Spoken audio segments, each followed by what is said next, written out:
4 राज्यों के चुनावी रुझानों और नतीजों से साफ हो गया है कि हिंदी पट्टी के 3 बड़े राज्यों में बीजेपी की सरकार बनने जा रही है, जबकि एकमात्र दक्षिणी राज्य तेलंगाना में कांग्रेस की जीत हुई है। 2014 में राज्य की स्थापना के बाद पहली बार कांग्रेस तेलंगाना में बीआरएस को सत्ता से हटाकर सरकार बनाएगी। कांग्रेस और बीआरएस के बीच अंतर बढ़ता जा रहा है और राज्य में सत्तारूढ़ दल के उम्मीदवार केवल 40 सीटों पर आगे हैं। अगर कांग्रेस बड़े अंतर से तेलंगाना जीतती है तो इस जीत में कर्नाटक में पार्टी की प्रचंड जीत का एक फैक्टर कॉमन है।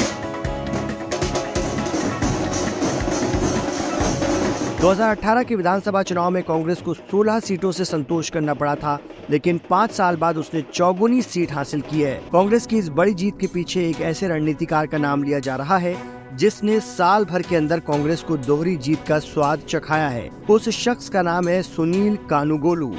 इसी साल उन्होंने अपने गृह राज्य कर्नाटक में कांग्रेस को बम्पर जीत दिलाने में अहम भूमिका निभाई थी। अब तेलंगाना इसका एक और उदाहरण बनता जा रहा है। सुनील कानुगोलू चुनावी रणनीतिकार प्रशांत किशोर के सहयोगी रह चुके हैं। 2009 में अमेरिका से लौटने के बाद कानुगोलू पीके की टीम में शामिल हुए और 2014 के लोकसभा चुनाव में पीएम मोदी के चुनावी कैंपेन के लिए काम करते रहे। 2014 के चुनाव के बाद पीके ने बीजेपी से अपना रास्ता अलग कर लिया, जबकि कानुगोलू बीजेपी के साथ जुड़े रहे। उन्होंने 2017 के यूपी विधानसभा चुनाव के लिए भी रणनीति बनाई। 2019 तक आते आते सुनील कानुगोलू की राह भी बीजेपी से अलग हो गई। हालांकि 2019 के लोकसभा चुनाव में उन्होंने डीएमके के लिए काम किया। 2020 में वो पंजाब चुनाव में अकाली दल के लिए काम करना शुरू कर चुके थे, लेकिन बीच में ही अलग हो गए। फिर 2021 में एआईए, डीएमके और कर्नाटक विधानसभा चुनाव में कांग्रेस की जीत में उन्होंने अहम भूमिका निभाई।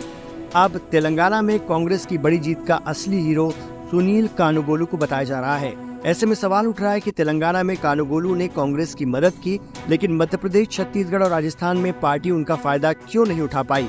अंग्रेजी अखबार द इंडियन एक्सप्रेस ने सूत्रों के हवाले से लिखा है कि रणनीतिकार सुनील कानुगोलू को तेलंगाना में कांग्रेस ने खुली छूट दी थी, लेकिन राजस्थान और मध्य प्रदेश में पार्टी ऐसा नहीं कर सकी। सूत्रों ने कहा कि अशोक गहलोत और कमलनाथ जैसे नेता कानुगोलू के आंतरिक सर्वेक्षणों के साथ सहमत नहीं थे।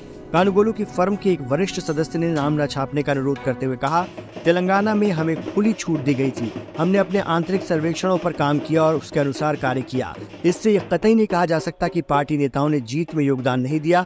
उन्होंने हमेशा धैर्यपूर्वक हमारी बात सुनी और हमारी सलाह पर ध्यान दिया।